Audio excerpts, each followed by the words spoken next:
If one were to categorize video game characters based on luck, Daedalus Games' Fred would certainly be among those at the extremely bad end of the spectrum. Having survived video games based on falling while avoiding hazardous ways to die, and running while avoiding hazardous ways to die, we now have Skiing Fred, who must ski down a mountain while avoiding hazardous ways to die. This is yet another endless runner that's graduated from the Temple Run school of gameplay. You tilt your iPhone or iPad to slalom left and right. Tapping the screen will cause Fred to jump and double jump.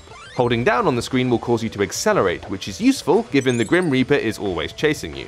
However, the transition between sprint and jump is not ideal. Rather than Fred jumping when you release your finger from the screen, you have to disengage the sprint and tap once again to jump, which can be frustrating.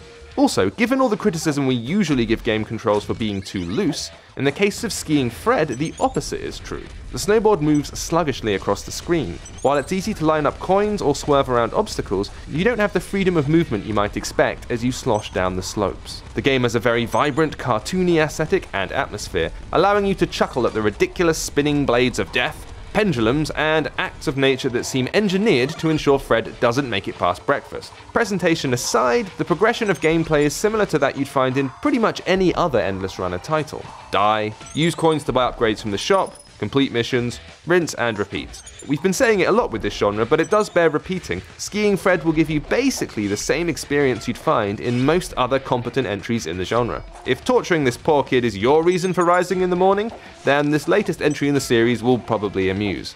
Just don't let the fact that Skiing Fred isn't actually on skis put you off.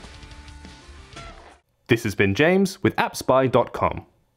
We review, you decide.